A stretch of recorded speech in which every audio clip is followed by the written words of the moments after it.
This is ABC7 News at 5:30. Your Suncoast News. We're here for you. Welcome back. Sarasota City Commissioners are hearing a presentation today on a climate change vulnerability assessment and adaptation plan. It's being discussed following an in-depth study that was more than a year long. ABC7's Rick Adams joins us live now from City Hall with more details. Rick?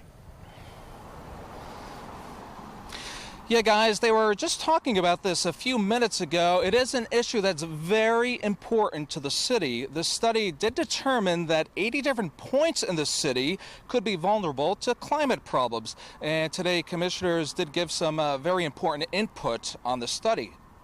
And so this whole plan is about us being a resilient city that's able to bounce back and be able to adapt to these changing circumstances we're seeing over time. So we're trying to be proactive and not as reactive and plan for some of what some of these scientific projections are saying are going to happen to us here locally. And a final draft of this will be heard by commissioners for approval sometime in mid-January. Reporting it live from downtown Sarasota this evening, I'm Rick Adams. Back to you. All right, thank you so much, Rick. Sarasota police officers are investigating after a pedestrian was hit by a car and killed. It all happened on Friday night at the intersection of Fruitville Road and Lemon Avenue. Officers say a black 2008 two-door Honda was traveling eastbound on Fruitville Road near Lemon Avenue. A 71-year-old man was crossing the street in a crosswalk against a walk signal when he was struck by the car. He died from his injuries. Police say the driver has been cooperative, but the investigation continues. It's not uncommon anymore to hear about a skimmer found at a gas pump, but in this case we have a photo of two people who may be responsible. Surveillance video shows two people getting out of a Lexus at a mobile gas station on the south end of Longboat Key early Wednesday morning. Police say the two opened the gas pump, placed a skimming device inside, then replaced the security tape with identical tape. The entire process only took about a minute. Police say the car had a clear cover over a license plate, so video and tag readers could not capture the tag number. Students at USF Sarasota Manatee are celebrating their early acceptance to LECOM programs. USF SM and LECOM approved the early acceptance program in June after more than a year of discussions. They created the partnership to better serve students in the community. So far, 11 students applied to the program, 9 were invited for interviews, and 5 students have been accepted into early admission programs. It's open to first and second year USF SM students and high school seniors who will attend the school in the fall. All right, the sun is setting on the Suncoast right now. Let's get a check on our Monday evening weather with Chief Meteorologist Bob Harrigan. Bob? Everyone had a great weekend. The weather cooperated quite nicely. Temperatures in the upper 70s to low 80s for highs both days, and even today, temperatures in the low 80s. Last year at this time was 85 degrees, so we were a little bit cooler than last year, but boy, nice out on the waters today with an east to northeast wind, keeping things calm out there. And quite a bit of sunshine around too. Should make for a nice sunset. Our tower cam now showing that sun starting to dip below the horizon there with a little bit of haze off in the distance. There's not much chance for fog, but we will see the possibility of some patchy fog developing. Should start off with a lot of sunshine tomorrow. Right now, a few clouds around 78 degrees. Dew point temperature is still fairly high at 64. Winds out of the north-northeast at 7. The pressure 30-13. That continues to rise. And Titan radar picture showing a few showers along the east coast. Some of that trying to make it all the way over to the west coast, but not having much success. And we don't anticipate any significant rainfall. Now, we will see a better chance for some showers coming our way as a cold front approaches. We'll talk more about that front coming up in a few minutes. Back to you. All right, Bob, thank you. Tampa Seminole Heights neighborhood trying to find a new normal now that a suspected serial killer has been caught. Sunday, the 4th victim, 60-year-old Ronald Thelton, was added to a mural that sits at the neighborhood's edge. Days earlier, police arrested Howell Donaldson III and charged him with the murders, ending a 51-day search. With no confession yet, police still haven't established a motive for these murders, which only adds to the shock and mystery of this string of killings. My heart go out to the murderer family. I feel sorry for them, very sorry for them. That's a real big problem. You don't usually have serial killers that are probably in their 20s. Unusual. Tonight on ABC7 News at 7, we'll wrap up a wild week in Seminole Heights and show how residents there are trying to move forward as the case against Donaldson also progresses. The man accused of disposing the body of a 3-year-old girl in North Carolina made his first appearance in court today. Earl Kimry went before a district court judge on charges of obstruction of justice for not reporting the death of Mariah Woods and with concealing her body. Kimry, Mariah's mother's boyfriend, will remain behind bars and has a bond of more than $1 million. Witnesses say Kimry remained very quiet as a judge read off his list of charges. Many neighbors came out today to witness his court appearance and say they want justice for Mariah. She's an innocent 3-year-old little girl and didn't deserve this. You know, watching her play and over the past 2 summers, you know, it's just sad, you know, to just have her life taken for no reason. The toddler's body was found Saturday night in a creek. Kimry is also charged with felony breaking and entering. He's accused of entering an abandoned home and stealing 2 dressers right around the time of Mariah's disappearance. Mariah's cause of death has not yet been released, and police say more arrests and charges are expected in the coming days. Now to the latest in the ongoing case against Michael Slager, the North Charleston police officer who pled guilty to federal civil rights charges in the shooting death of an unarmed black man. The case caused national outrage when the video showed Slager, a white police officer, shooting Walter Scott in the back as he ran away. Slager was tried for murder last year, the former officer testifying he believed Scott was a threat, but the jury in that trial deadlocked. The state struck a plea deal with Slager, dropping murder charges in exchange for him pleading guilty to federal civil rights charges. He has admitted in open court to using excessive force when he shot Walter Scott in the back 5 times as he ran from a car stop. This sentencing hearing could last several days, and those close to the case say it could turn into a mini trial. The defense says it wants a 10-year or less sentence for Slager. The prosecution, though, is seeking life in prison. A federal judge sentencing former Congresswoman Corinne Brown to 5 years in prison today. The sentencing comes months after a jury convicted her for stealing nearly $800,000 from a charity intended to fund education for poor students. The 71-year-old asked the judge for leniency, citing her career in public service that includes 25 years in Congress. Her former chief of staff was also sentenced Monday to 4 years in prison, and the charity's president got 21 months. Brown's attorney says she will appeal the sentence. President Trump was busy on Twitter this weekend, but did he or his lawyer add fuel to the fire regarding questions of possible obstruction of justice claims? And even if he did, can a president be guilty of it? Today, his lawyer claims he can't. ABC's Serena Marshall reports from Washington. It's a possible new legal defense for the president. The president's lawyer, John Dowd, telling ABC News the president cannot be guilty of obstruction of justice in his role because he is the chief law enforcement officer of the United States. The claim follows this statement, which Dowd says he wrote from the president's Twitter account.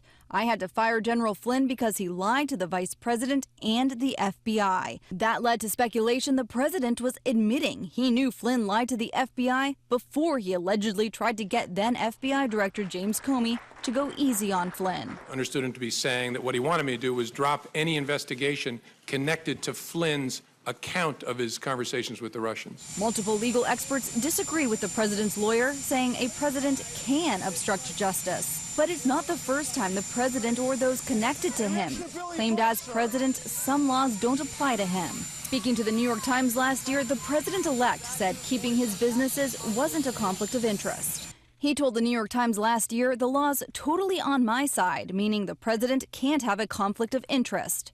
While there are some exemptions for the president and vice president, many experts say that's not an accurate reading of the law, even though another president made the same claim. When the president does it, that means that it is not illegal. Both Presidents Nixon and Bill Clinton faced obstruction of justice charges during their impeachment hearings. Serena Marshall, ABC News, Washington. Still to come in your Suncoast News tonight, multiple cases of West Nile virus diagnosed in animals throughout the state. What Floridians need to know about contracting the virus as temperatures decline in the winter months. Hi, I'm Chef Bob. Watch Aprons in the Kitchen every Wednesday morning on ABC7, where we'll be serving up the most awesome dishes. Then stop by your neighborhood Publix, pick up the recipe card and all the ingredients.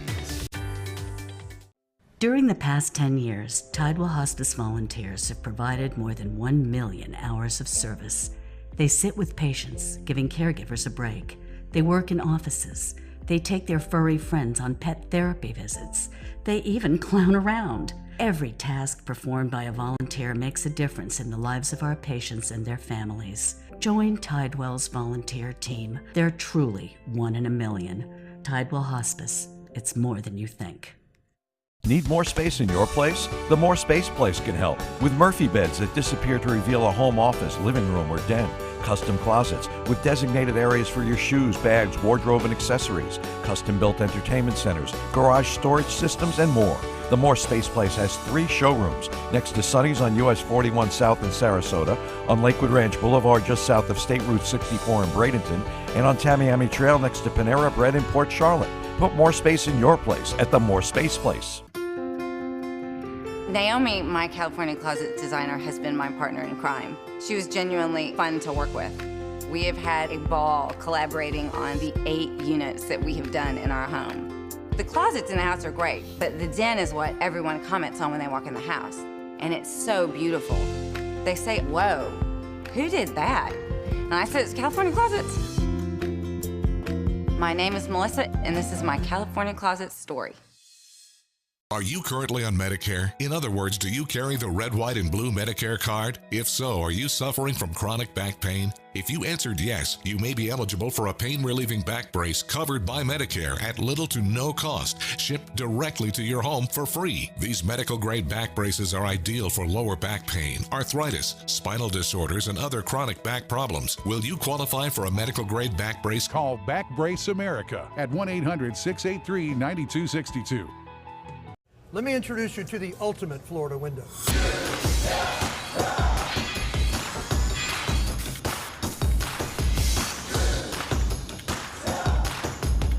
Do you feel safer with this or this?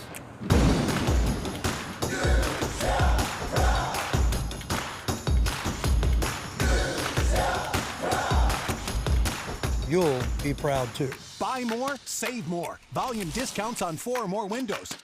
Tomorrow at 4 on Suncoast View. I'm Stephanie Roberts on Suncoast View. Perfect gift picks for those who entertain. Plus a Suncoast Sweet Tea Entrepreneur and the musical Annie. Tomorrow at 4 on Suncoast View. The Centers for Disease Control says West Nile virus is present in the Sunshine State, and Manatee and Sarasota counties have the highest number of chickens with the virus. It's making its way around the state, and ABC's Lauren Seabrook shows us just how the virus is affecting one area of Central Florida. It's not often you have to worry about these pesky insects in December, but the Department of Health wants people in Volusia County to carry their mosquito protection into the winter this year. Health officials issued the warning because someone was recently infected with the West Nile virus. We can't disclose where they live or anything, but what I can tell you is that they did not travel anywhere outside the county in the 2 weeks prior to when the infection started. Director of Disease Control Paul Ramey says this is the first case of West Nile in Volusia County since the summer of 2015. So I asked, what's bringing the virus back? It's hard to say. Statewide, it's been a good slow year for West Nile virus because we've only had until now 3 cases statewide. Typically, we might get a dozen or so a year. But he says the warmer and wetter than usual weather is playing a role, especially after Hurricane Irma dumped so much water on Central Florida. I asked if the county does anything different when there's a confirmed case of someone infected with a mosquito-borne illness. Ramey says mosquito control steps up its protection, prevention, and awareness methods. They do increase their spraying, whether it's ground or aerial. They do go around the neighborhoods and talk to people about dumping out water that's accumulated. Now your ABC7 First Alert weather forecast with Chief Meteorologist Bob Harrigan. Well, the sun's setting now here on the Van Wezel webcam, looking off toward Lido, and you can see beautiful clear skies for the most part as we went through the end of the day. Now, we had some clouds around, some fog earlier. That has since burned off. And boy, over the weekend, the super moon, a lot of photos coming into pics at mysuncoast.com. This one from Lisa out on Lido, looking out into the Gulf as the moon was setting. Looks rather impressive there. And this one from Lakewood Ranch, Harb getting this one, very detailed. That's a pretty good camera you took that with. And then another one, I like this the best. This is not photoshopped. This is actuality. Santa was up there testing the reindeer, you see, and Barbara got that one. So nice shot, Barbara. Appreciate it. Temperatures currently up and down the coast into the mids, upper 70s, 74 in Inglewood right now, 77 in Cortez, Braden, and a couple degrees warmer, 78 in Mayaca City, and the Gulf water temperature 73, 79 in Arcadia. So temperatures are still above average even at this hour. The Gulf water temperature at 73. Typical high temperature for today, right around 76, 75 degrees. Sarasota currently at 78, Braden at 75 degrees, and 73 in Venice. A few clouds around. The high was 81 degrees. That's the same temperature it was yesterday for a high. The record 86 set back in 1994. And just last year it was 85 degrees and 63 the morning low, well above the average of 56 and 31 the record set in 1989. No rainfall. It's been dry so far for the month of December, but that is soon to change. I think Friday most everyone will get some rainfall here along the Sun Coast as a result of a frontal system which will be slow in moving through, and that'll bring us a lot of cloudiness beginning late Thursday, continuing on to Friday. Even into Saturday morning, some clouds are possible to be hanging on. Tomorrow's highs will be into the low 80s, though. We'll have lots of sunshine, a few clouds now and again. No threat of any rainfall here on Tuesday, and you can see that from the Futurecast, showing that east to southeasterly wind flow around an area of high pressure, which will get bumped off a little bit toward the east, and it will weaken somewhat, and that will allow this frontal boundary to actually get some momentum and sweep on by or get close to us late Thursday, and then slowly move through on Friday and early Saturday morning. Well, nationally, what's happening? That cold air now starting to spill over the northern plain states, where some snow falling as far south as Nebraska tonight. They haven't had a whole lot of snow thus far this late fall, and that snow now starting to pick up into eastern portions of South Dakota, spreading off toward Minnesota. And as far as temperatures go, in the 30s in Montreal and Ottawa. We have a reporter up here who says it's really cold. That's not that cold. 37 in Ottawa right now, 24 in Billings, 35 in Denver, and 44 in Omaha, 82 degrees in Dallas now, and 77 into Houston, and 64 into Atlanta at this time. Jacksonville now at 70, and Miami 78 degrees. Now watch the GFS model forecast showing this cold air moving down now. It's getting a little bit further in latitude here. The blues and dark blues starting to spill a little bit more into the southeast. And that means, yes, we're going to have a return to some pretty chilly weather. We've had one taste of it already this fall. We'll have another one, looks like, later on this week. East winds turn to the south at 5 to 10 knots. And seas will be running 2 feet or less with a light chop in the bays and inland waters. And the forecast is calling for temperatures to stay warm through Wednesday. It starts to cool down a little bit on Thursday, more so on Friday through Monday of next week. Back to you. All right, thank you, Bob. Time now to check your first alert traffic for the drive home. There is some red on the map in Manatee County and also some green on the Green and DeSoto bridges. There's also some backup on US 41 near the intersection with State Road 70. As for the interstate, there are no crashes to report, but there is a bit of some slowdowns near State Road 64. Federal regulators are moving towards allowing the U.S. Postal Service to raise stamp prices beyond the rate of inflation. That could eventually mean millions of more dollars added to the company's shipping rates and consumer costs. The decision by the Postal Regulatory Commission is part of a much-anticipated 10-year review of Postal Service's stamp rates. Macy's is hiring another 7,000 seasonal associates for the holidays, citing high traffic at its stores across the country. The temporary hires will work on the sales floors as well as fulfill online and pick up in-store orders. Most of the jobs are part-time and are in addition to the 80,000 temporary workers Macy's announced earlier this fall that it would be hiring just for the holidays. Facebook is looking to add a new generation to its 2 billion users. The social network announcing a new standalone app geared towards kids under the age of 13. It's called Messenger Kids. Preteens can use the app to chat with their friends, make calls with kid-friendly filters, and send age-appropriate images. Parents must set up accounts for their children and approve who they can communicate with. Facebook promises it will collect little data about Messenger Kids users and will not allow them to make purchases as well. A little late to the game, maybe. Right. Yeah. Entertainment news is next.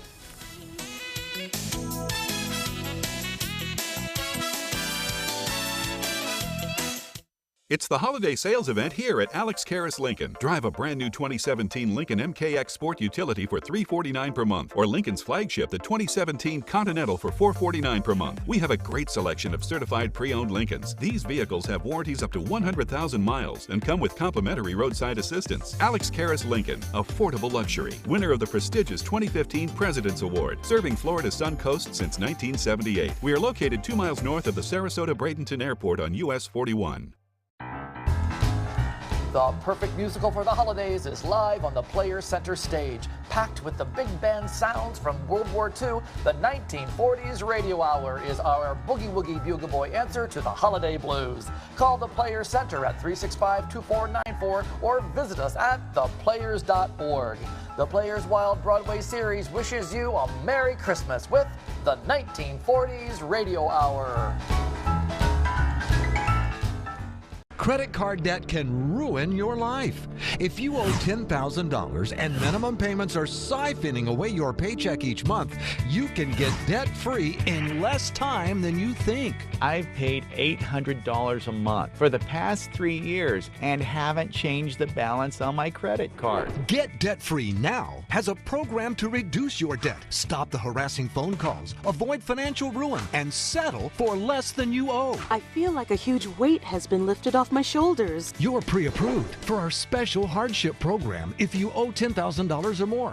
Upon payment of your new lower balance, your debt will finally shrink until you are debt-free. My family no longer has 30 years of payments ahead of us at 20% interest. There's no fees until you see results. So call now, make one monthly program payment, and free up your cash. Resolve your debt. Call 800-628-1251, 800-628-1251. I heard about the Dotoli Cancer Center through friends of mine who had been treated here and were very pleased with the treatment. If there is prostate cancer, we at the Dotoli Cancer Center will find it using 3D color flow Doppler ultrasound.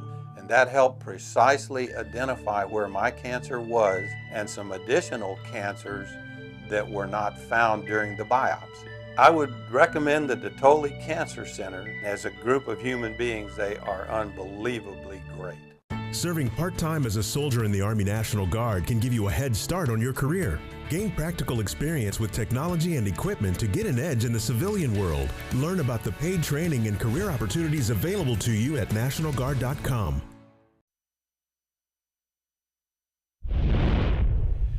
Actor Chris Pratt filing for divorce from his wife Anna Faris, citing irreconcilable differences.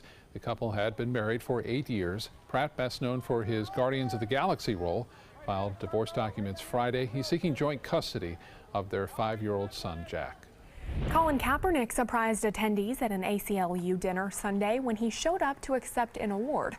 The former NFL player received the Eason Monroe Courageous Advocate Award for refusing to stand during the national anthem last year.